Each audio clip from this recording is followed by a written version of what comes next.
بالاخره زدم. میگی چیو؟ ریشامو زدم که از اون حالت کثافت در بیام و به خودم فن زدم. یهو رفتم ماشین رو انداختم تو ریشام، یه تیکش رو کندم که محکوم و مجبور باشم بقیه‌اش هم بزنم. یعنی یکی از درای 8م روانشناسی بود که دیگه داشتم استفاده می‌کردم. سلام علیک، خیلی مخلصیم. آرمینم. اومدم با عشق ابدی جدید براتون و قسمت 42. حالا میگی چرا قسمت 41 رو نمیدی؟ به خاطر اینکه صدف گفتش که 41 زیاد خبری نیست، برو واسه 42. اتفاق خاصی توی 41 مثل این که نمیفته. فقط گفتش که سیاوش صابخونه میشه اگه اشتباه نکنم، چیز حاد و پیچیده‌ای نبود. زودتر بریم سر سراغ ریاکشن. لایک و کامنت حساب ماچو بوس هم گفتم به تخمتونه، اصلا مهم نیست. مهمه که شما خفن ترینید، من خفن ترینم، اینجا خفن ترین جای دنیاست و مهم اینه که من شما رو خیلی دوست دارم، بقیه‌اش رو بده بره.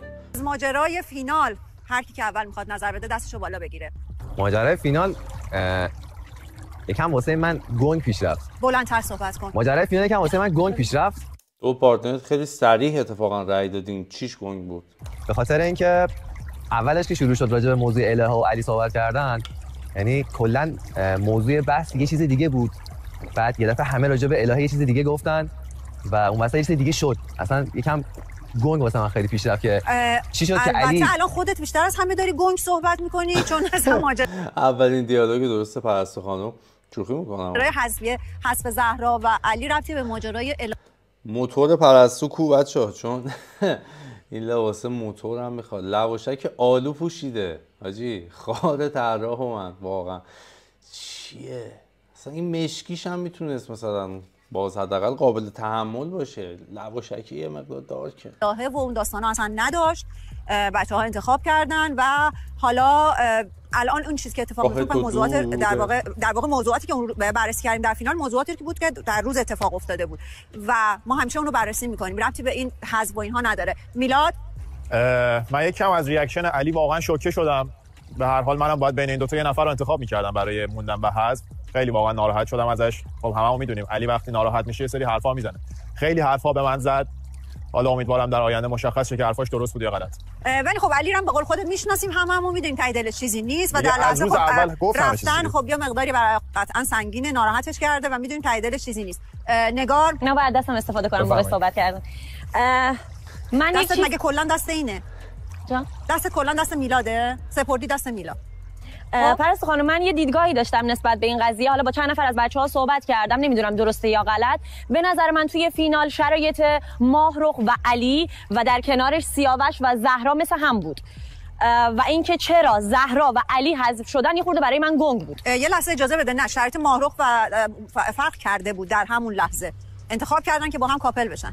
نه پس یکسان نبود شرایط. نه از این لحاظ که بچه‌ها میگفتن که علی بعد از فینال، البته علی توی رابطه‌های زیادی رفت یا توی چند تا رابطه رفت، ولی به خاطر اینکه عصبی بود کسی نتونست باهاش بسازه. و اما این کسی اصلا نگفت عصبی بود، اصلا تایپت پیدا نمیشه اینا، ولی یه سری دیالوگای تکراری چرت و پرت گفتم واقعا. چیز رو برای مثلا ماهرخ استفاده نکردن. اینکه خب ماهرخ هم توی چند تا رابطه رفت، حالا به هر دلیلی کات کرد و در برعکسش برای زهرا در برعکس رو بگو، گفتن که تا الان تایپش نیومده و نتونسته و حالا جسارتش رو نداشته یا حالا هر چیزی، به خاطر همین می‌خوایم بره بیرون. اما اینو برای سیاوش به کار نبردن. حالا نمیدونم این دیدگاه من چقدر درسته یا غلط، اما من این رو حس کردم. من میتونم یه صحبتی داشته باشم. و تناس زهرا توی حرفاش خودش میگفت تیشرت سیسی رو دوست داشتم دیگه نشون نداد. شد آجی وای، لباس تناز رو ببین، شلوار بگ با کت. که من شخصیتم جوری نیست که توی برنامه بیام با کسی آشنا بشم و بخوام برم باهاش معاشرت کنم و بخوام خودم به اون بشناسونم و بخوام وارد رابطه بشم. کلا من اینجوری نیستم. حالا نمیدونم ما چه جوری بودیم، ولی از نظر اون اینجوری نبود. مرسی. و سیاوش ولی دنبال اینه که میره معاشرت میکنه، هی هم میگه آقا کیس منو بیارید. من با همه، با ترانه امتحان کردید نمیتونن، با خود تو هم فکر کنم داشت یه تستایی میگرفت، خود نگار صحبت کردید نمیتونن. امتحانشو که از زهرا کلا صحبت نمیکرد. این منطقه این که جفتشون نداشتن اینجوری بود که خود زهرا میگه من به خاطر کارم و شغلم و شرایط زندگیم توی برنامه نمیتونم زیاد راحت باشم و با کسی ارتباط بگیرم. موضوع علی و ماهرخ همونجا کاپل اعلام شد و ماهرخ در مقابل تهاجمایی که بهش میشد همیشه واکنش نشون میداد و هیچ موقع بدون دلیل به کسی هجوم نیاورد. ولی علی چرا بی دلیل یهو بلند شد داد میزد، میگم من فلان اینجوری اونجوری داده بودم که اینو تقریبا راست میگه خداییش. علی او سر چیزای خیلی الکی رد میداره. من علی خیلی دوستش دارم، با همون داد و بیداداش با خودم یه بار دعوا شد و بازم بخشیدمش و مثل برادرم اگه بپذیره، با اینکه دیشب بازم خیلی بد از من جدا شد چون من رأیم علی بود، ولی منطقی میگفت که ماهرخ وارد رابطه شده و من حسار از چشام میگیرم همونجور که بقیه رو میگیرم و به نظر مثلا اینه هم نبوده. و سیاوش یک سوالی مطرح شد که شرایط زهرا و سیاوش یکسان. ما دیدیم که زهرا گفتش که دکتر تایپ من بوده و دقیقاً همون مردی بود که من می‌خواستم و زهرا تایپ خودش رو پیدا کرده بود توی دکتر و تایمم داشت، بیشتر از همه تایم داشت که بخواد خودش رو ثابت بکنه به اون آدمی که فکر میکنه. راست میگه دیگه، زهرا جزو اولین پلیرهای این بازی بوده. 42 قسمت تایم داشت، 40 قسمت تایم داشت. مال اون تایپشه و خوشش میاد ازش، ولی من اینجا فکر نکنم گفته باشم یکی تایپ منه و این آدم منه و بعد تلاش نکرده باشم واسش. آدم منه. فکر کنم که این که بخواید بگید که سیاوش و زهرا توی یک شرایط بودن یکم نامردیه. بچه‌ها هر کدومون میتونیم نظرات خودمون رو داشته باشیم و برای خودمون شخصا محترم باشه، ولی خب در جمع بیانش میکنیم. بعضیا هم نظرن، بعضیا مخالفن و باید بپذیریم تفاوت‌های همدیگه رو. و میریم سراغ میلاد. میلاد، تو یهو ماهرخ رو انتخاب کردی، چرا؟ من بعد برنامه بهش گفتم هیچ دلیل خاصی نداشت، فقط چون باید یه نفر رو انتخاب می‌کردم و از لحاظ تایمی فقط من در نظر گرفتم که اینا جدیدترینن، همین رو انتخاب کردم و خودم رأی به موندنش دادم. یعنی نه حست این نبود که این آره دیگه، اصلا من اونجا یاتاقان زدم تو ریاکشن، گفتم اصلا چی شد؟ خودت گفتی کاندیدای حذف، بعد خودت بهش رأی ندادی. نه اصلا خودم رأی به موندنش هم دادم. و اینکه میریم سراغ شما دو نفر. راستش رو بگید، یهویی خطر حذف رو احساس کردید، خودتون رو کاپل اعلام کردید یا نه حس واقعی اون لحظه‌تون؟ میخوای شما اول صحبت کنید؟ قبلش هم داشتن حرف می‌زدن با هم دیگه، اونجا که تو آداچه گفت یا علی و گفتیم اون عشق آغاز شد، ماهرخ دیگه اوکی بود. با هر دوتونم جدا جدا منتظر. واقعیت اینه که توی این چند وقتی که در کنار هم بودیم، با توجه به اینکه حالا ماهرخ چون توی رابطه‌ای بود و فرصت معاشرت نداشتیم، نتونسته بودم اون حسمو متوجه بشم، اما بعد از اون یه چند شبایی که وقت بود و معاشرت کردیم، دیدم خب نسبت به بچه‌هایی که الان هستن خیلی حس بهتری داریم به هم دیگه و یه سری صحبت‌های مشترک داریم و خواستیم این فرصت رو به هم بدیم که بیشتر با هم آشنا بشیم و بیشتر همدیگه رو بشناسیم. و ماهرخ دقیقاً همینطوره. از نظر قلبی و احساسی ما به همدیگه نزدیک شدیم تو این مدت. سعی کردیم که همه چیز رو منطقی و سنجیده جلو ببریم که تصمیم اشتباهی نه من گرفته باشم نه دکتر، چون من به دکتر هم گفتم که من اون چیزی که توی شما دیدم حاجی خیلی بده. میگید این همه رو نمیدونم واقعا درس خونده یا نه، الکی گفت، چون سیسش که شبیه دکترا نیست. اسم تو کسی نمیگه، همه میگن دکتر. چرا؟ خب حاجی اسم اون طرف اصلا شد پژمان. اون چیزی بودش که من به عنوان یک مرد همیشه دوست داشتم داشته باشم کنارم و خودم هم اینو لایق این موضوع میدونستم، واسه همین دوست ندارم دیگه وارد داستان دیگه ای بشم و خب تایمش دیشب بود که اعلام خیلی عالی. و اینکه اگر که شماها جای میلاد بودین برای انتخاب یک نفر حذفی از بین کاپل های موجود کیو انتخاب میکردین؟ نگار گزینه‌ای ندارم. تو کلا نمیخوای هیچ وقت جواب بدی؟ نه دانیال، تو کیو انتخاب میکردی؟ چون میلاد مجبور بود که از بین کاپل ها یک نفر دختر رو در واقع معرفی بکنه. تو اگر می‌خواستی معرفی بکنی و احساستی مطمئنم سفدا امیرحسین میگن ترانه یس، ببینید مثلا این رابطه فیکه یا باورش نداری و یا مثل میلاد که میگه که دیدم تازه از ارتباطشون، مثلا من گفتم که ماهرخ، تو کیو اعلام می‌کردی؟ خیلی سخته. چی؟ خیلی سخته. ما هم سوالای سخت می‌پرسیم که اذیت نشه. من الهه رو انتخاب کردم. برای چون کسی ناراحت نمیشه. الهه چه من میگم؟ چی شد؟ من نفهمیدم. گنگه. الهه رو انتخاب می‌کردم چون کره‌ای صحبت می‌کنه ما نمی‌فهمیم. آره. چی میگی الان؟ میگم اگه قرار بود به عنوان کاندید حذف اعلام کنی، الهه رو اعلام می‌کردی؟ آره. چرا؟ چون کسی دیگه ای رو بگم ممکنه به دل بگیره، ولی خب الهه میدونه که بیرون که اینجا راحت اشغال کنی. اونم میتونه. خب داداش حالا اگه به دلم نگرفت همه بهش رأی حذف دادن چی میشه؟ میتونه باشه. خیلی جالبه ها. این از خودگذشتگی که میگن و قشنگ معنیشو القا کرد به ما. یعنی شاید یاد بگیر، یعنی از این به بعد اگر اینجوری بود تو تنازو بده بیرون. نه. چرا؟ نفهمیدم. مگه نگفتین کاندیدای حذف انتخاب کنم یا حذفش کنم؟ میلاد دیشب مجبور گاوه.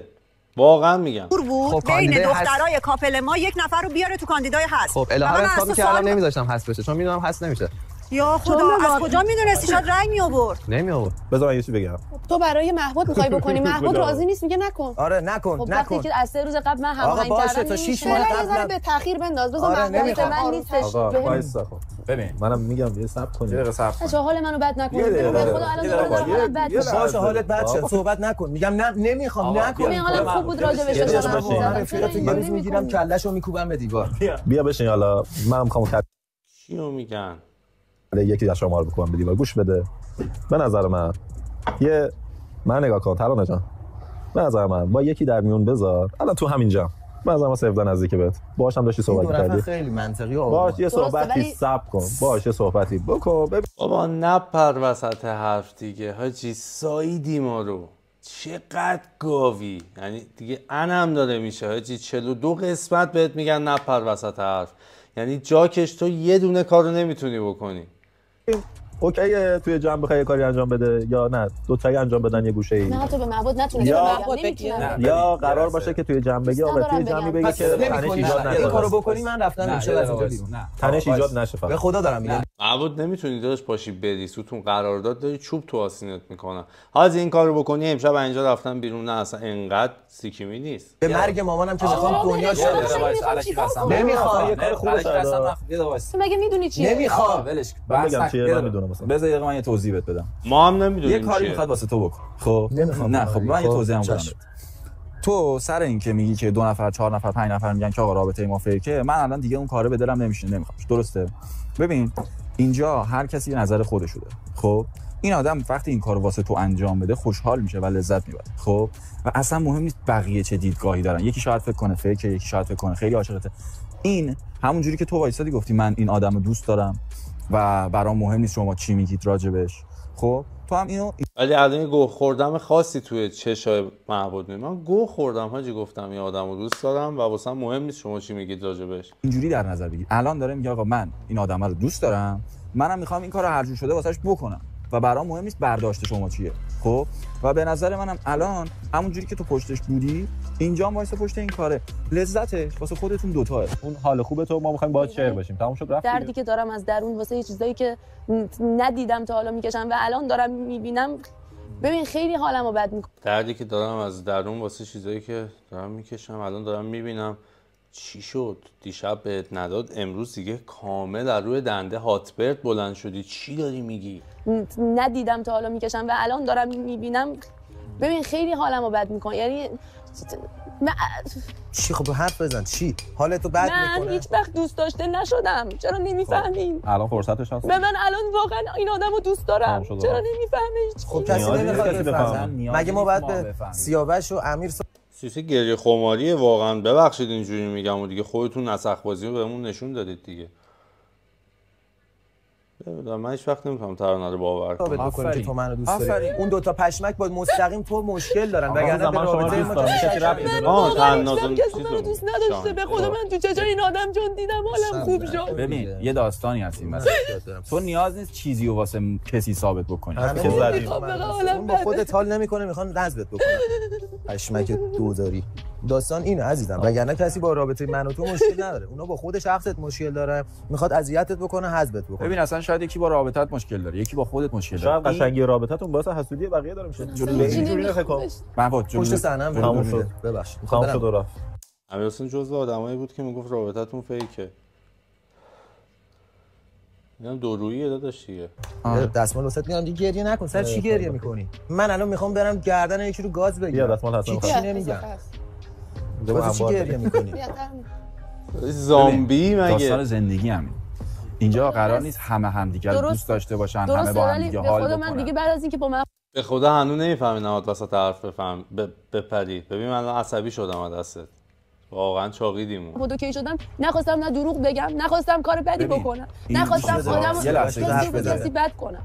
یه لحظه گوش بده. تو با حرفات خودت اکتای خودتو میبری زیر سوال. میدونی تو اگه با محبود خوبی و خوشحالی و کاری واسه محبود میخوای بکنی، محبود کاری واسه تو میکنه، اینو نیاز نداره به ما نشون بدی. نمیخوام نشون. اینو به محبود نشون بده. آدمایی که اینجا دارن همه چیزو میبینن تیکه تیکه اینو میبینن. تو وقتی یه کاری انجام میدی و اونو میگی، اون کارا رو میبری زیر سوال.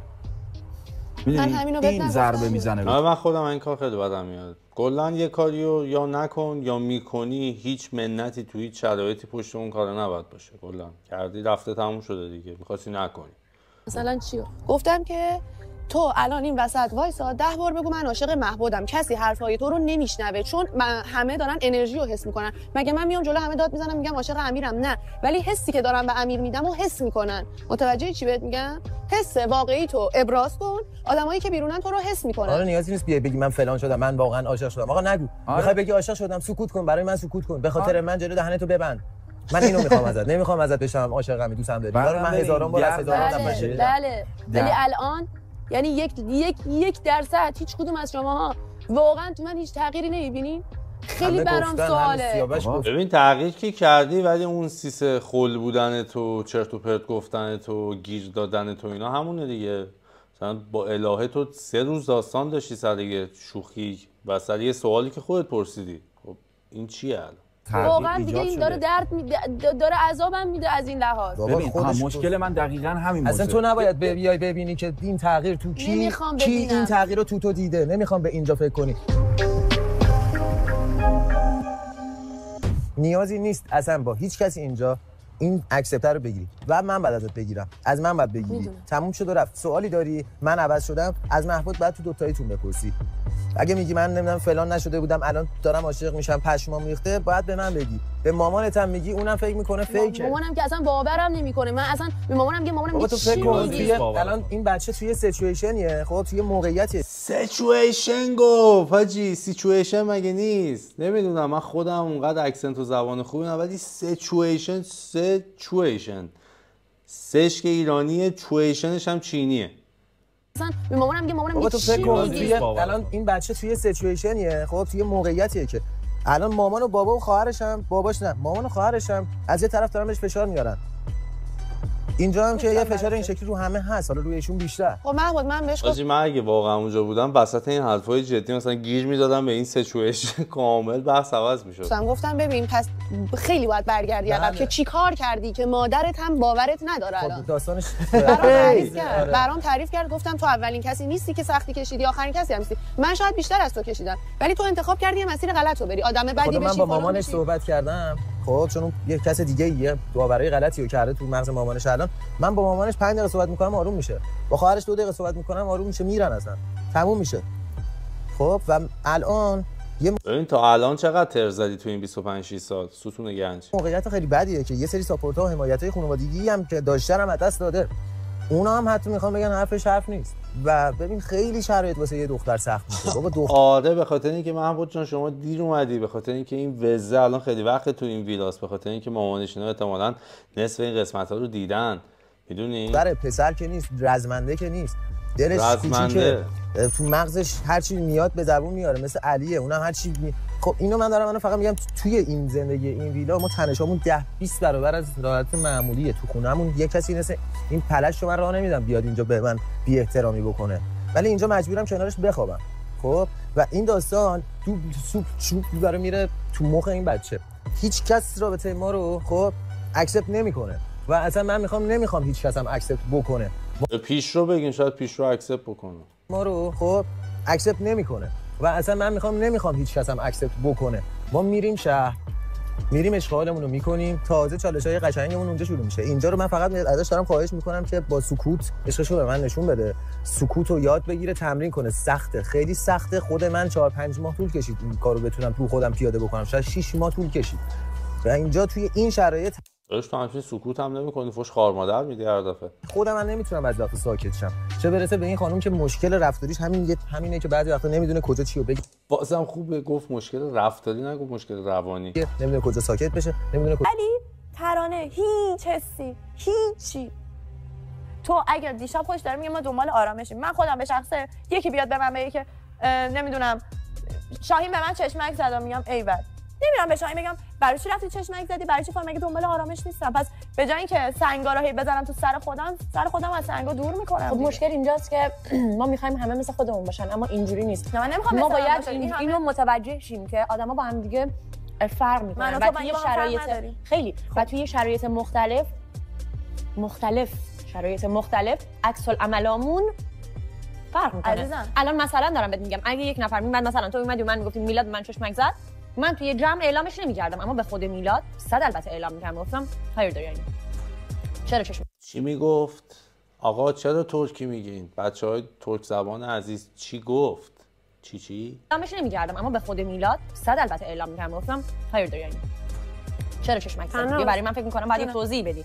ببینم مثلا قضیه چی بوده؟ بوده نبوده؟ این که بخوام تو خودم بریزم و هی ازش فاصله بگیرم این اشتباهه. این نظر من. الان نظر من با تو فرق می‌کنه اینجا. خب مثلا اون خانم دوست داره بیاد تو جمع بگتش. که مثلا هر دو به نظر شما چند نفر تایید میکنن که اون راست گفته؟ مثلا در مورد چیزی که وجود نداشته داره اعصاب یارو رو به هم میریزه. حالا تو وجود داشته باشه جاهایی هم که میگی نمیدونی میخوای نظر بدی ولی چون دوستته میگی نمیدونم. خب من احترام میذارم، من کار به تو ندارم که میخوای. نه اینی که گفتی اصلا احترام گذاشتن نبود حاجی. نظر بدی یا ندی. و منم نمیگم نگار تو هم با ما هم فکر باش، تو هم مثل ما فکر کن، یا تو هم فکرت مثل ماست ولی نمیخوای بروز بدی. من کار به تو ندارم. هر کسی میتونه بگه. من پای استا خانم سوالی چی که گفتم من نظرم نمیخواستم بگم، با اینکه تابلو نظر من چیه و کیه. وقتی دارم اینم نگار تفره میره منم تفره میرم. خب بعد باز نه تو جواب بده ما برمیگردیم به نگار. باشه من جواب دادم. چرا برنگشتیم به نگار؟ چون اگر برمیگشتیم به نگار دو تا گزینه داشت. یکیش که رفیقشه یا میتونه بگه یا میتونه نگه، و یه گزینه دیگه ای داشت از دیدگاه من. ولی برنگشت به سمت نگار. حالا برنگشت ولی کلی دارم میگم اگر بعضی اوقات از جای سوال میشه، اصلا سوال پرسیدن در رابطه با ترانه از شما اشتباهه. منم اینجا رفیقم باشه میگم نه. ببین همیشه که اینجوری نیست. اون آدم اگه صادق باشه نظرش رو یه جوری میگه که مثلا رفیقش هم ناراحت نشه، ولی مهمتر از اینه که بتونه اخلاق تخمی رفیقش رو یه جوری ردیف کنه. یعنی خودش بره به رفیقش بگه این کار تخمی بوده، این کار دیگه نکن. نمیدونم، نه تایید میکنم نه رد میکنم، ولی یه چیزی هم که باشه. حالا مثلا دیشب الهه یه حرفی زد، گفت نمیدونم یه آهنگ بود چی بود، من اصلا واقعا یادم نمیاد. گفتم واقعا من یادم نمیاد اینا اصلا اگه بوده نبوده رو نمیدونم. یه چیزی که نمیدونیم یادمون نمیاد فراموش میکنم اوکی، ولی خب این که تفره رفتن خیلی فرق میکنه. به خاطر همین این سوال اگر شما بیای از نگار بپرسی دکتر من فکر میکنم کاملا اشتباهه. من با محبوب هیچ مشکلی ندارم، بهش انرژی میدم، انرژی میگیرم، من هیچ مشکلی ندارم. و طناز و ترانه که اصلا محبوب دخالت کرد که من مجبور شدم پاشم. من اصلا دیدی دخالت کنم توی یک روابط دخترانه به من شد که اینجا به محبوب چی بودم خاله زنکی گفتم آقا تو خودت راجع به خاله زنکی که اصلا هیچی نگو داداش، چون فکر کنم بچه‌ها هم با من تو کامنت ها الان میشورن میذارنت کنار. میتونی دفاع کنی از پارتنر خودت ولی حق نداری به پارتنر یکی دیگه حمله کنی داستان یه طوری دیگه میشه. حرف من عصبی که شدم اون روز همین بود، چون یک بار این کارو کرد، بعد خب من طرفداری نکردم از پارتنرم دیگه، ناراحت میشه دیگه. یک بار من بهش نگفتم ولی دیدم شبش دوباره تکرار کرد، من عصبی شدم. خب پس برای اینکه از تشنج جلوگیری کنی به نظر من درستش اینه که فاصله ها رعایت شه. ما که هر جا میریم اون میاد یهو. اول از همه که هم صحبت نشید با هم دیگه، هم شما هم الان به اونا میگم هم صحبت نشید با هم دیگه، هم فاصله بگیرید که چون آقا شخصیتا اخلاقا نمیشه. مگه چند متر اونجا؟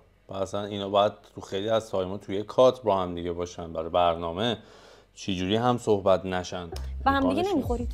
زهرا میتونه همچنان پیش ما باشه ولی کی؟ زهرا میتونه همچنان پیش ما باشه. اون دعوایی که با علی داشتم خیلی بد بود، تو هم نبودی. تو من نبودم. اون دعوا جنگ تن به تن تو بودی؟ باور نشه ولی من بعد اون دعوا خیلی نظرم بر این بود که علی رو حذف کنم اگه تو فینال رفت. خیلی نظر منو بالا برد. کدوم؟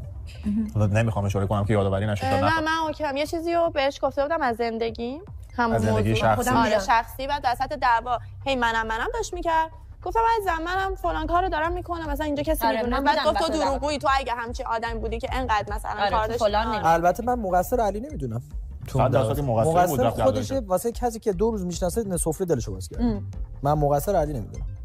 آقا من چقدر این موضوع رو اعلام کردم خدایی. در هفته دیگه خود محبود رای بده که دقیقاً و اصلا من که راجع به این اصلا حرف نمیزنم، ولی کلا اینا رو باید بیارید داخل، باید تومون باشه، چون وقتی که نظر میدن این اتفاقا میفته، وقتی صحبت میشه شخصیت‌ها بیرون میاد، وقتی یه گوشه باشن چیزی مشخص نمیشه.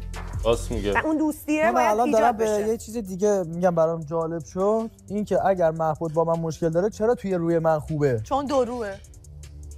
اونم شاید یه لحظه‌ای مثلا میگم یه لحظه الان مثلا به خاطر همین حرفایی که پیش اومده الان عصبانیه، یه ساعت دیگه نباشه.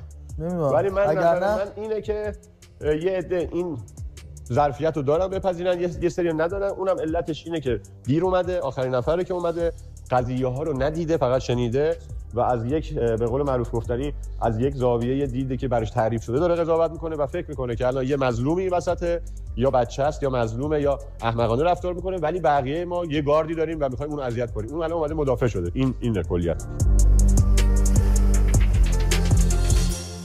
آستانه منطقیش همینی بود که دکتر گفت. معبودم ایناست که یه آمپر میزنه صدقه بعد میاد میگه داداش چطوری؟ تحمل هر کسی فرق داره. خب اینم قبوله. و اینکه این آدمه یک آسیبی دیده، این کاملا مشخصه. خب واسه اینکه ببین اون تشنجی که اینجا، اون جو و اون بحثی که اینجا اتفاق میفته، تو واقعا فقط خودت باید وایس اونجوری بحث کنی. تو نمیتونی فیلم بازی کنی، نمیتونی دروغ وایسی بحث بکنی. پس اون خود واقعی خیلی آسیب داره. ولی متاسفانه ما اینجا تراپی نیستیم که بخوایم به تو کمک کنیم. تو این آسیبا رو داری، من رفیق تو نیستم، من میام از این آسیب تو میزنم و تو اینجا قراره اذیت بشی. و تو یه آدمی رو پیدا کردی که این آسیبای تو رو دیده و تو رو دوست داره و ببین تو دیگه نباید بیای دنبال اثبات چیزی باشی. مثلا اینو بهش میگم آقا تو الان حالت خوبه با این آدمی، ولی من با تو حال نمی‌کنم. من دلیلی نداره تو رو دوست داشته باشم. تو نباید از من توقع درک شدن داشته باشی که من یه کاری بکنم تو حالت. من شاید بخوام هر روز حالت تو رو بد کنم. این مشکلش اینه. دلم واسه تلویزیون تنگ شده. چرا بوق نمیزنه دیگه؟ البته تلویزیون که بوق نمیزنه، اون یارو بیلولک اون بغله. یعنی اینو نمیتونه درک کنه و این اذیتش میکنه. میدونی واسه اینکه هر کسی نیت خوبی نداره. کسی به من نگفته تو اینجا آدم خوبی باش، با بقیه خوب باش، تو اینجا بیا دوست پیدا کن.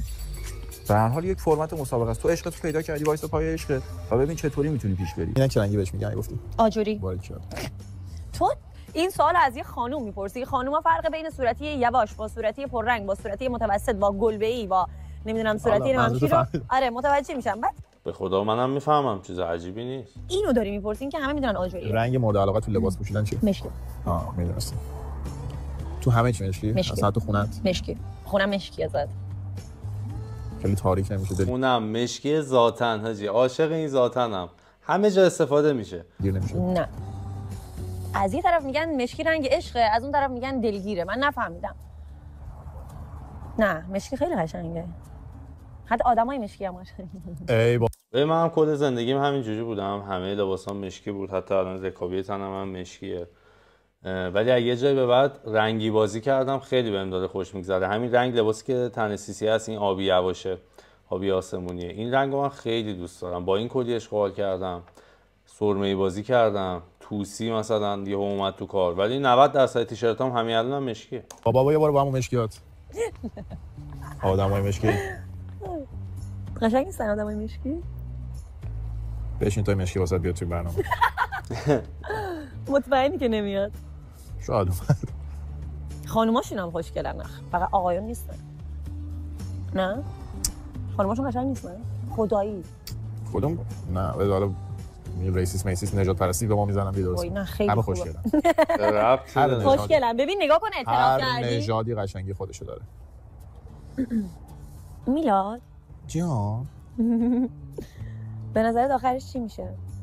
آخرش یکی میریم خونه هامونو، این میره با اون میره با اون. ان شاءالله که همه خوشحال برن، کسی هم که حقشه برسه. طبیعتا همه خوشحال نمیرن از اینجا، یعنی مشخصه که همه خوشحال نمیرن. کی تا الان از اینجا رفت خوشحال بود که بقیه بخوان برن یا ما بخوایم بریم؟ ببین زهرا خیلی اصرار به رفتن داشت. حالا نمیدونم قیافش که خیلی ناراحت بود، ولی قبلش داشت 2 روز میگفت حاجی به من رأی منفی چیز بدید، رأی حذف بدید، بعد ناراحت شد. من از آخرش دارم میپرسم راجع به خودمونه. من تو به نظر من رابطه من و تو تازه بعد این برنامه شروع میشه. بعد برنامه خودت چه می‌کنی؟ آجا من سری عکس‌ها دیدم پشمام ریخت. عکس میلاد بود با دوست دخترش و نگار. بعد مثلا رفیقن، مثلا اینکه ستایی با هم دیگه. میلاد یه سوال، همون سوال جنجالی که ترانه از الی پرسید. اگه یک روزی منو تو اینجا کات کنیم، خب به هر صورت فکر کنیم که ما برای هم دیگه ساخته نشدیم، کات کنیم و تو بخوای بین دختره این ویلا یکی رو انتخاب کنی، کی رو انتخاب می‌کنی؟ بابا خیلی این سوال جواب دادم من. به کیا؟ دیگه گزینه نمونده. نمونده دیگه، چی انتخاب کنم من؟ به کی جواب دادی؟ از روز اول این سوال هی پرسیده میشد، یعنی من پنجمین بار این سوال دادم. خب تو روز اول منو معروف انتخاب کردی. روز اول منو معروف امتحان کردی. امتحان نکردم. انتخاب. اشتباه شد. خب کی رو؟ اصلا کلمه خوبی نیست از زمینی که الان گفتی. من هم تکرارش نمی‌کنم. اشتباه شد. خب کی رو؟ کی رو؟ ایوه عالی شد میداد. با تشدید بیشتر گفت. هم داری که بگی منتظر گزینه جدید میمونم یا میتونی شانس تو با بچه‌هایی که الان گزینه بجسته 100% با من کات میکنیم و متوجه میشیم که اصلا ما برای هم دیگه ساخته نشدیم. خدای نکرد. خدای نکرد. نه من منتظر گزینه بعد میمونم. چیکار میکنیم؟ منتظر میمونم واسه گزینه جدید. نباید میلاد الان بگی من سعی میکنم که دوباره به تو برگردم و مشکلاتمون رو حل کنیم.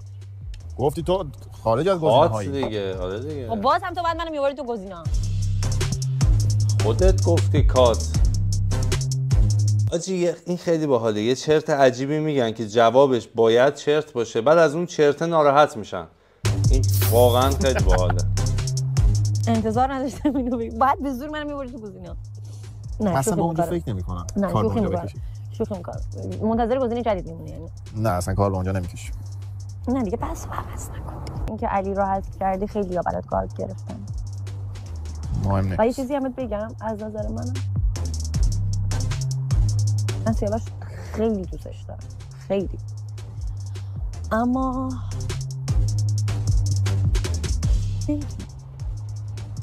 ببین من واقعا روی چه عقل و منطقی علی رو انتخاب کردی؟ با جفتشون رابطه خوبی داشتم، حالا با سیاوش یکم نزدیک‌تر بودم. ولی وقتی یه آدم از روز اول تا روز آخر داره انقدر همه رو اذیت میکنه، اصلا با خوبیاش کاری نداریم ما. اینکه چقدر آدم باحالی بود، چقدر باهاش میگفتیم، میخندیدیم، چقدر واسه ما زحمت کشید، آشپزی میکرد، همه جوره پاهن ماسادش هم دارم میبینم. ولی آیا اینو بیا نگاه کن که سیاوش یه بار کسی رو ناراحت کرده، آسیبش به کسی رسیده؟ آسیب که نه، ولی اکشن ریاکشن داشته دیگه. یکی یه چیزی گفته تر زده بهش، مثل ترانه.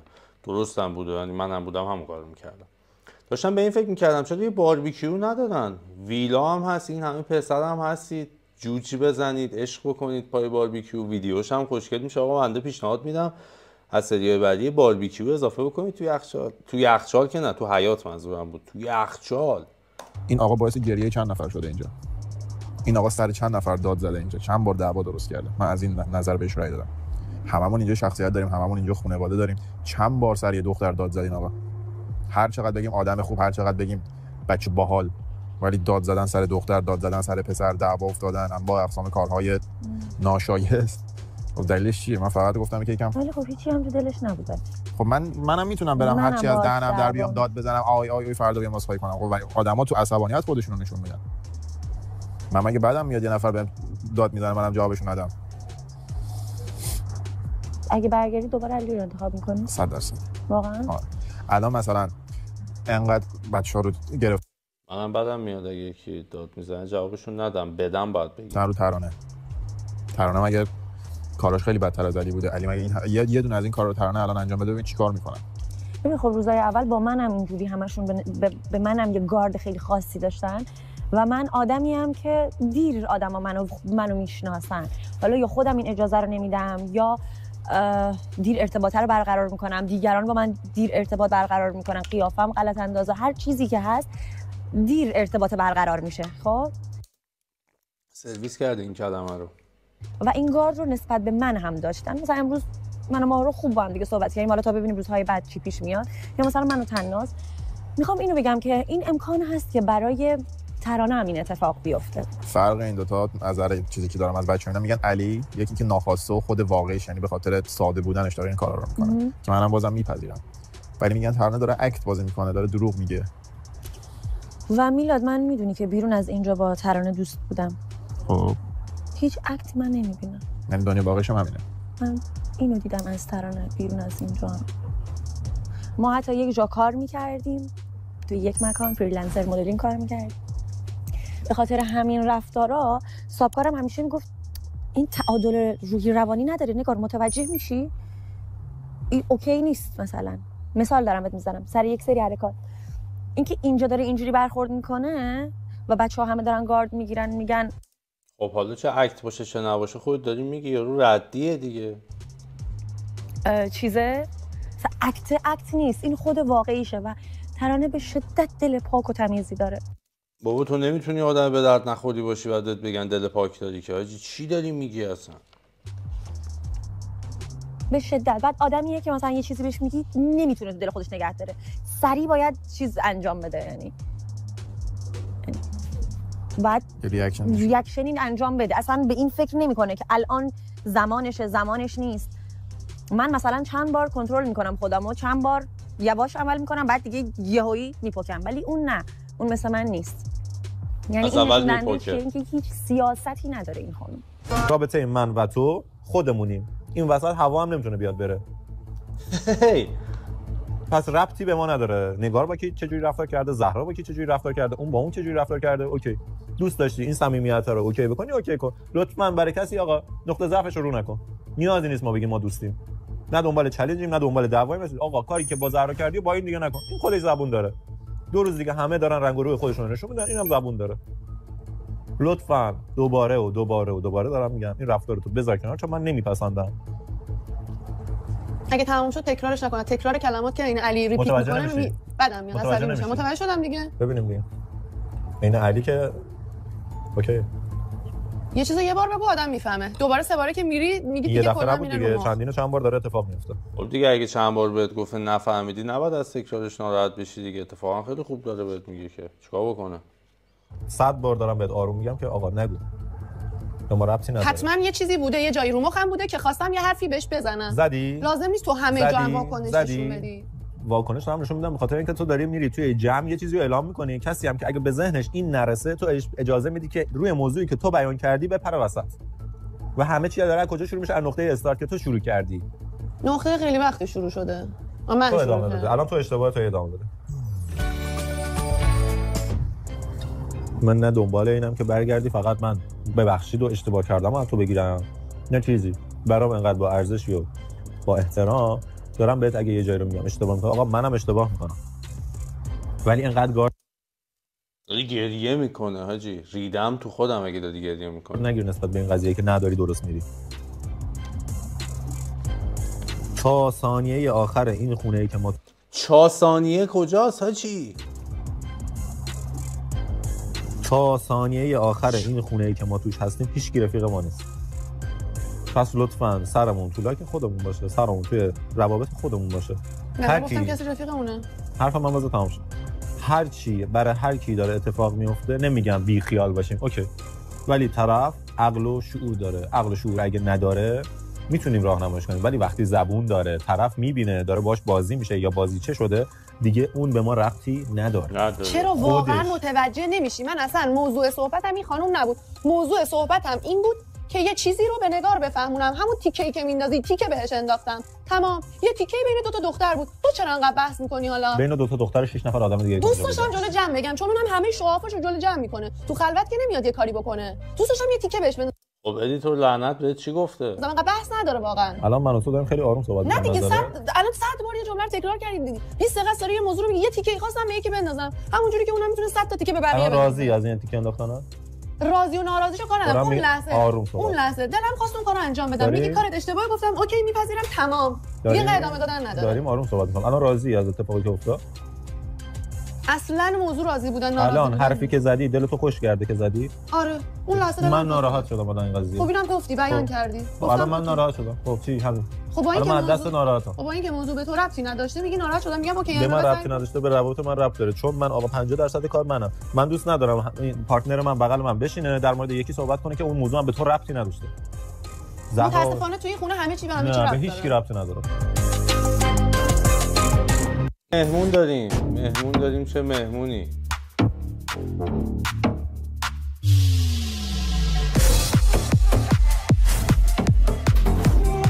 تلاش فیلم بردار اینه که ما همه چی رو ببینیم الا صورتشو. علی رفته دیگه، بچه‌ها هنرهای آشپزیشون رو دارن رو میکنن و آره این خودش باعث شد بچه‌ها استعدادشون رو بگیرن. ولی 2 تا حرف آخر زد. بابا خانوما باید خودشون نشون بدن. این فکر کنم یه تکونی داد تو وجدان جوونای بعد از این همه وقت ما داریم می‌بینیم یه خانم غذا درست خدایی نبری باره. حاجی شبیه این بازیگر است. چی بود اسمش؟ وای یه بازیگر ایرانی داریم همین شکلیه، تو رو خدا اسمشو بگید.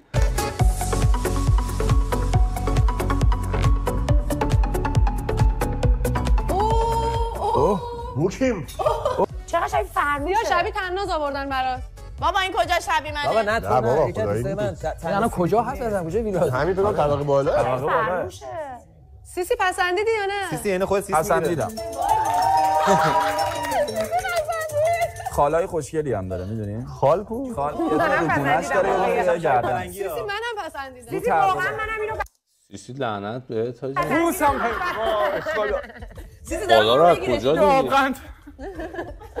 این ولی داره معقوله برو بیرون همین بالا ماله سیسی هاست. دیده باشم شاهین اسکلو ببین. دیده باشم سیسی هر چی دلبری نکردی رو دیده باشیم یعنی. متاسفانه هول شدم. اگه میشه من یه نفس من برم یه خواب. بچا دکتر سکوت کرده. دکتر شما زیاد نگاه نکنید. دکتر سیسی تا حالا بر نداشته دکتر دست چه بادی. خیلی اوضاع خیته. سیاه برو چی بچه استریپ داری میکنی؟ چیکار داری بیرون. من فکر میکنی؟ کنم طبقه بالاست ببین یه بوسی. یا برو بزن اون ویلا سوت بلبلی بزن. آره رو ببین مغز نداره میگه اون ویلا اونوریه. آره اینو یه ویلا بغل اجاره کردن بردن طبقه سوم که عین این شیشه ویلای شما رو دارن از اون تو ازش شات میگیرن. بردنش. بچا دکتر اینطوری بود. بچا سیسی اولش بالا شد می‌خوای چیکار کنی؟ بغلش میکنم یه سورپرایز. رفت که بزن. من اینجوری قدم برداشتم قبلا. صابخونه هم شده بدون اجازه چجوری؟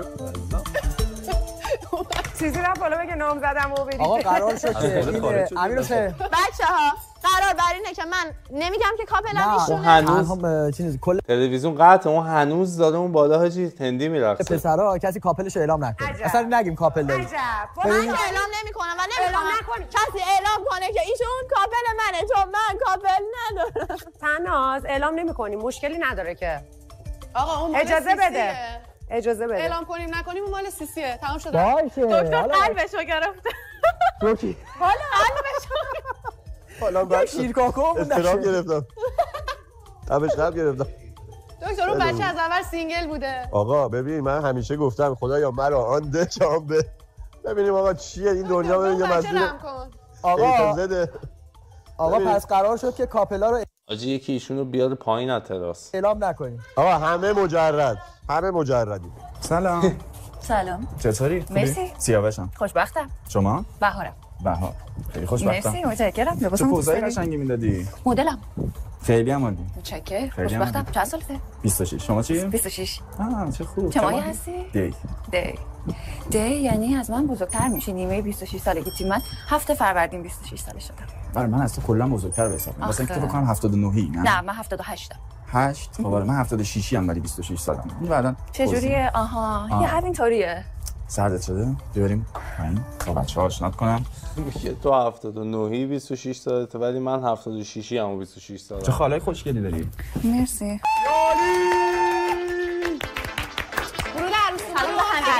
سلام دختری خوشگل. سلام. خوشبختم میبینم همگیتون رو. سلام کنم. خوش اومدین. من بهار هستم. شاید مجری اومده بیشتر تا شرکت کننده. به خدا شاید پرستو زاده اومد تو. اسم شما؟ نگار هستم. خوش اومدین. تنازم. تناز. میلاد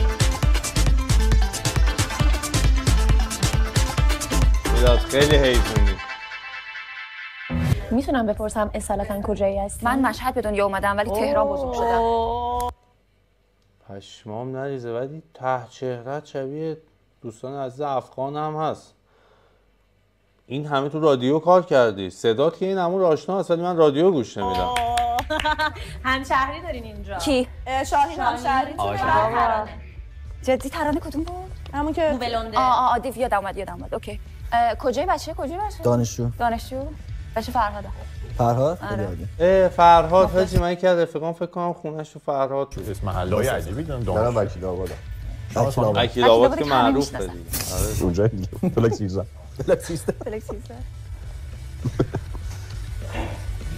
میخوای بیشتر آشنا شی؟ می‌خواستم اینو بگم ماه رو میگم شما الان یه فمینیست نیستم. حامی زنانم.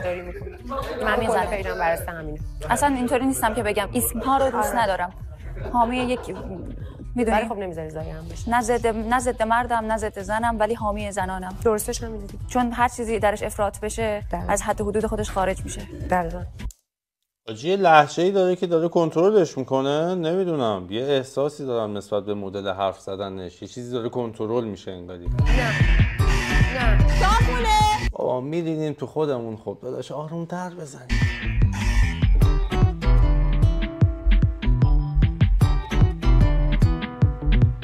خب به ویلای ابدی خوش آمدی بهار جان. با بچه‌ها آشنا شدی، پس با انتخاب 2 نفر میتونی به دیت بری. بیان اونجا؟ بله بفرمایید. بعد 2 تا پسر انتخاب کنی. براشون توضیح بده. یکیش که سیسیه. توضیح بدم راجع به این موضوع. شما میتونی از بین پسرها 2 نفر رو انتخاب بکنی که باهاشون 2 تا دیت 5 دقیقه‌ای داشته باشی برای آشنایی. آها. چرا باید 2 تا پسر انتخاب کنم؟ من اومدم یه نفر رو انتخاب کنم ببرم با خودم. خیلی دوست داشتم، طرز فکر قشنگه. میری 2 نفر انتخاب کنی که باهاشون آشنا بشی. باید 2 نفر انتخاب کنم. سیاوش جون خودت هم تشریف بیار. اینجا معاشرت. آره من بالا هستم. این دیت دلیل بر این نمیشه که حتما با اون 2 نفری که انتخاب کردی وارد رابطه بشه. یه معاشرتیه که میری میشناسی، بیشتر آشنا میشی، حالا بعدش تو روزای دوستان گل اجازه بدین بعدش یعنی حتما باید 2 نفر انتخاب کنم. جزء قانون بازی 2 نفر رو انتخاب میکنید که 2 تا 5 دقیقه باشون صحبت کنید و آشنا شید. الان بگم؟ بله بفرمایید. خب من فکر میکنم به کسی بر نخوره و الانم من هنوز با کسی اوکی نیستم، یعنی فقط میخوام ببینم که کی کیه چی چیه، ولی با توجه به استایلی که خودم دارم، شخصی که هستم، فکر میکنم که سیاوش و آقای پژمان بهتر باشه که من باشون صحبت کنم ببینم چه جوریان. خیلی عالی. من خیلی سرمایه‌ام. آخه خیلی دیگه سردت شد، مجبور میشم بغلت کنم. من از آدمای دروغگو خوشم نمیاد. من دروغ نمیگم. آره اولین چیزی که گفتی دروغ سنت بود دیگه. خب اونو که خودم بیان کردم، دروغ به حساب نمیاد. آره ولی اینم گاو خدا شکر، ولی استایلش باحاله. راجع به دروغ نیست. من اعتقاد دارم که سن یک عدد. من الان از نظر حس و حالی هنوز خودم تو 26 سال حس میکنم. مرسی. نه خوبه اوکی. آخرین رابطه من برمیگرده به 1 سال و نیم پیش. 1 سال و نیم پیش. تو چرا جدا شدی؟ به دلیل خیانت. تو یا اون؟ من. پس خیانتکارم هستی. ولی صادقم، میدونیم؟ خیلی صادقم. هدایت. 26 ولی 28. آره. اشکال نداره. حداقلش رو هم میدونی، همون اول میدونی با چی قراره سر و کله بزنی. و اینکه چند تا تتو داری؟ یه دونه؟ 1 2 تا 3 تا. اون میخیه یعنی چی؟ اسممه. قرار بود شعر بزنم، میگم از اینجا بزنم اینجا تموم میشه. پروردین هستی؟ نه من دیماهیه. برای چی اون زدی؟ گوز زدی؟ آلزایمر داری؟ 2 دقیقه پیش اون تراس بهت گفت دیما، بعد خودت گفتی چون دیماهی پس از من بزرگتری، اگه جفتمون 70 و چند بودیم، 76 بودیم، 7 بودیم. فروردینه. نه قوچ دیماهیاست. قوچ مال فروردینه. قوچه که آخرش دوم ماهیشو نزدم. آره همون داستان شده واسم. ولی این بوز کوهی است که دوم ماهی داره. میگن پسرای دیماهی خیلی سخته، یعنی میدونی یه جوری ان واسه رابطه. منطقی ان. بی تکلیفن. نه. چرا بی تکلیفن؟ یعنی بلا تکلیف داریم، بی تکلیف واسه مدرسه است خانم، نداریم. تکلیف نیستم من. مثلا اول سعی میکنن که ماهیو بندازن توی تور، بعدش دیگه بی خیال میشن. نه من اینجوری نیستم اتفاقا. سابقت که نشون میده قبلا رابطه قبلی. اون یکم بحثش پیچیده است. همه چی برات پیچیده است؟ نه آره همه چی واقعا واسم پیچیده است. اینو بخوایم منطقی در نظر بگیریم، کل اتفاقاتی که واسم افتاده یه ذره پیچیده است. ولی نه آدم بلا تکلیفی نیستم اتفاقا. اون چیزی که میخوام. چرا مجرد مونده؟ این همه دختر اومده رفته، کدوم انتخاب نکردی؟ چیزی که میخواستم نبوده واسم. بذار اونم تعریف کنم. اینجوری اومدیم که من جزو آخرین نفر بودم و نگار که آشنا شدیم جزو آخرین نفرا بود و با هم دیگه صحبت می‌کردیم که کاپل بشیم و این داستانا که اصلا تایپ هم نبودیم از نظر رفتاری و اخلاقی و جدا شد. بعدش ترانه اضافه شد به برنامه که اونم همونجوری دیتی من و یک پسر دیگه که الان نیست بینمون رو انتخاب کرد. با اونم آشنا شدیم و اونم تایپ من نبود. فکر کنی من تایپت هستم؟ ببین خب تو موهات مشکیه، چشمت مشکیه، خال داری رو صورتت، از نظر ظاهری بعد قدت بلنده، ترکیبی اینا. آره اینا از این نظر بعد تایپ همین و از نظر رفت آجی اون وزدان نشستن پای تلویزیون که اینور پخش بشه به خدا. هم باید طبیعتا آشنا بشیم چون الان مثلا تو چقدر از من میدونی؟ من چقدر از تو میدونم؟ فقط میدونم استعداد زبانیت خیلی خوبه. من و اینکه یکم هم پررویی که این خیلی با نمکت میکنه، جذابه. آره از نظر رفتاری چی میگردی؟ انرژی خیلی مهمه. مثلا همین که تو اینجوری پررو هستی این به دل میشینه، آدمو جذب میکنه، آدم خوشش میاد. بعد مصمم بودنت، اعتماد به نفس طرف مقابل، اینا تاثیرگذاره. و اینکه چیزایی شما همون لبخند رضایت رو دیدین رو صورت بهار بود اسمش که الان برداشت کردم ازت. آرامش داری؟ کفشات خوشگله. خب بکنم. به درد من که نمیخوره. بعد دیگه اینا تو برداشت چی بود تو نگاه اول؟ والا تو نگاه اول همه چی رو بهت گفتم. قشنگی خوش تیپی که انتخابت کردم ولی فقط همینا فعلا.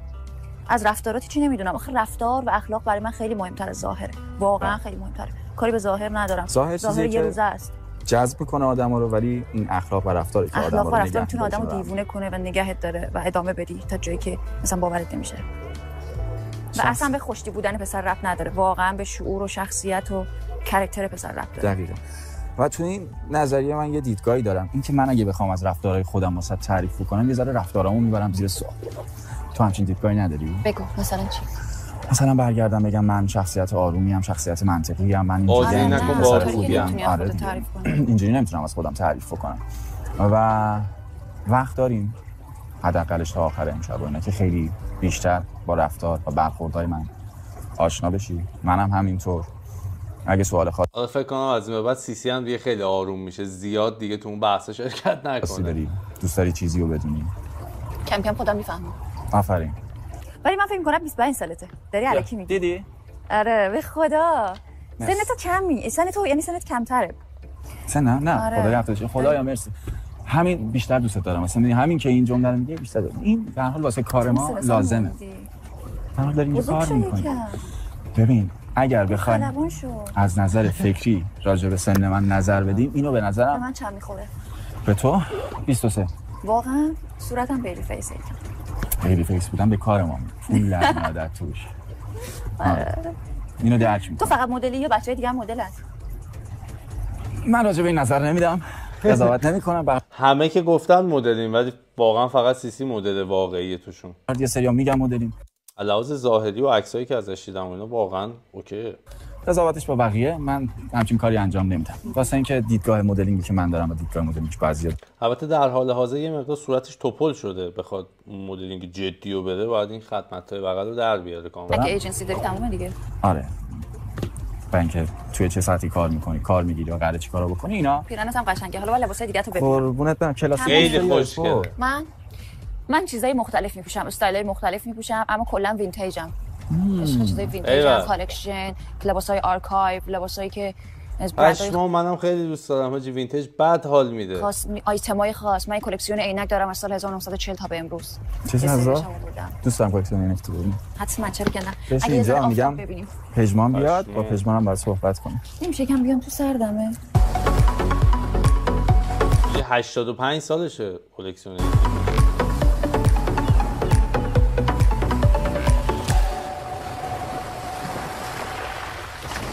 چند سال اینجا زندگی میکنید؟ چند ساله؟ تقریبا 4 ساله. من 2 ساله. 2 سال مداوم. ولی قبلا می اومدم برای پروژه ماندینگم. از نظر چی؟ زبان ترکی؟ زبان ترکی هیچی. اینو من بچه شما بفهم. هیچی. آخه نمیخونه. میتونم کتتون رو بگیرم؟ آره 100%. متشکرم. مرسی. پس همه چی آلس گوته یا نه؟ آلس کلا. ولی آلس نیش گوته. واقعا نیستو. من خیلی بلد نیستم. اوکی. خب جای خیلی بلد نیستی چرا یه کلمه آلمانی بلد بودی گفتی؟ چه خوب حرف زد آلمانی بلده. یخمو باز کنم. خیلی خوش اومدید به هر صورت. خیلی دختر خوشگلی هستی. خیلی خوش انرژی هستی. اطلاعات خوبی داری نسبت به همه چی و یه چیز از تغذیه هم میدونم. خیلی عالیه. آره حتما اگر سوالی بود یا تونستم کمکی بکنم خوشحال میشم. ولی احتیاجی هم نداری به نظر. چرا دارم. دوست دارم بیشتر سیکس پک رو در بیارم تا 6 ماه. سیکس پک الان که دارم خط. ولی دیگه کامل. چربی کامل هست کنم. یه چیزی هم خیلی سلیقه‌ایه. من خیلی برای دخترها بدن ورزشی اونجوری هم دوست ندارم. آها اوکی. دخترونگی هم داشته باشه. قبول دارم. اونجوری خیلی برای همین میگم شما احتیاجی نداری چون خیلی اونجوری دیگه میدونی اون ظرافت دخترونه از بین میره باحال نیست. بعد شما مثلا قیافت دخترونه اکثر آقایون همین جوری هم واقعا. لبندی نمیدونم از این اصولای دخترونه بلدی اونجوری بشی اونا دیگه چی دارم؟ فعلا تا اینجا اینا رو داری. چرا باید دخترها پسرا رو انتخاب کنن؟ نه هر کی که میاد حالا اگر پسرم میامد میتونست 2 تا دختر انتخاب بکنه. آها اینطوریه. هر کی ورود میشه. یعنی به هر صورت چه پسر بیاد چه دختر بیاد 2 نفر از حتی اونایی که کاپلن هم میتونه انتخاب بکنه که معاشرت. کت بهم میاد. آره میاد. واسه من دوست دارم این استایل رو کلاسیکو. لباسش شما قشنگه. قربونت تو. آجی اون لحظه‌ای که میگم یهو میزنه بیرون دقت دادین؟ شما چی شد که تصمیم گرفتید بیاید تو این بازی؟ تو این شو؟ راستش بخوای اصلا خیلی نمیدونستم چی به چیه و با دعوت دوست اومدم و خیلی هم نپرسیدم در مورد این برنامه که چه جوری قراره بره. منم همینطور. چیه این یهو؟ ادیتور از استانبول. من ویزا شده بودم برای آمریکا 17 سالگی قبل از دیپلم برای فیلم سازی چون جایزه گرفته بودم و اینا. بعد خورد به چقدر فرهیخته است، اصلا پشمام ریخته. توی 17 سالگی ویزا شده چون فیلم ساخته بره امریکا. واقعیه دوستان؟ مون ترامپ و اینا نشد. بعد خورد به کرونا یه جورایی مشکل باز شد برای من. درصد که من مثلا دختر 15 ببین مشکل باز شد برای من. میریم تو سیس کندکاری کن، همونی که گفتم دوستان. افغان 100 دیگه مشکل باز شد برای من اصلا تو فارسی نداریم. نشد. بعد خورد به کرونا یه جورایی مشکل باز شد برای من. درصد که من مثلا دختر 15 سالگی بودم که تا 20 سالگی رو برنامه‌ریزی کرده بودم. دقیق چه کاری می‌خوام بکنم به چی می‌خوام برسم. و بسیاری کار میکردم. یهو همه برنامه‌ها به هم خورد. من نتونستم وقت سفارتم رو بگیرم. پذیرش گرفته بودم. پشمام نریزه دیگه. کامل لهجه افغان زیبا داره میزنه بیرون. من اصلا اوکی اما واسه خودم از اولش سوال بود که شبیه ایرانی‌ها نیست. یه لهجه‌ای هم انگار داره قایم میکنه که متوجه شدم اگه اشتباه نکنم افغانه، ولی بهم بگید اگه اشتباه میکنم. حالا دوباره وزیرشمو از یه دانشگاه گرفتم توی واشنگتن دی سی. خب من همه فامیلام واشنگتن، یعنی خاله، دایی، پسر خاله، دختر خاله. خودتون نمیری؟ من حقیقتا رام ندادم تو الان، ولی کانادا زندگی می‌کردم. گفتین چند سال اینجا زندگی می‌کنی؟ 4 سال خورده ای تقریبا. ولی قبلش کانادا بودم، قبلش نروژ بودم، قبلش آلمان بودم. نروژ چطور بود؟ نروژ آره. چطور بودن؟ ببین نروژی‌ها هم خیلی آدمای نه همشون چیز بودن دیگه، واکینگا بودن دیگه. آدمای نرمالی نیستن. نرمالی نیستن. بعد خیلی ما نرمالیم. نه خیلی چیزن. چی میگن؟ سرده. خودشونو خیلی دوست دارن. آره منم دوستام نروژی بود میگفتش که اینا از بچگی بهشون یاد میدن که فقط خودشون آره ولکام نیستن، میدونی آدمای ولکام نیستن. مهمون نواز نیستن. ولی کانادا اینجوری نبود چون از همه دنیا اومدن. چرا کانادا اومدین اینجا؟ کانادا هم شرایط واسه منم سوال بود. باید جور در بیاد دیگه. من شرایط زندگیم اونجوری نیست مثلا برای 5 صبح سر کار برم تا 7 بعد از ظهر بیام بخوابم برای دولت یه جای کار. اینجا رو دوست داری؟ بهترین جایی که فکر می‌کنم تا الان داشتم زندگی می‌کردم البته استانبول من نیستم، آلانیا. کدوم آلانیا؟ و به واسطه اینکه من یه خورده اخلاقم یه جورایی حالا شوخ طبعم، معاشرتی‌ام، حالا یه سری چیزایی رو دوست دارم که شاید بقیه براشون ناپسند بشه، ولی درونی واقعا آدم وفاداریم. من زمانی که تو رابطه‌ام حالا خوشبختانه متأسفانه چشم کسی دیگری نمیبینه. تو رابطه‌ای که دارم میگم رابطه عاشقانه که اون حس دیگه سد شده و من رفتم تو اون رابطه که باشم. گفتش که رفتی تو فهمیدی با نگار دیشب خودمو کاپل انتخاب کردم، پشمات نریزه. میدونی این قسمتش هم باحال بود. این قسمت هم دوست داشتم. هم سیسی الان با دکتر رفتن توی سیس رقابتی فکر کنم، چون دوکی که بعدش نیومده، ولی ماهرخ فکر کنم قرار قاطی بکنه دیگه. البته گفتش شما کلا آزادی، یه قرارداد ترکمنچای باهاش بس تو حالا چی که آزادی و اگه کسی اومد خواستی بری و برو، این صحبت‌ها دیگه. امیدوارم که شما هم مثل من از این ویدیو لذت برده باشین. جزء قسمتایی بود که خودم دوست داشتم. لایک کامنت حساب ماچو بوس هم به کلتون. یادتون نره که شما خفن ترینید که این چنل رو میبینید. چرا؟ چون من خفن ترینم. چرا؟ دلیلش هنوز مشخص نیست. و یادتون نره که امی چقدر دوستتون داره. آب شدم.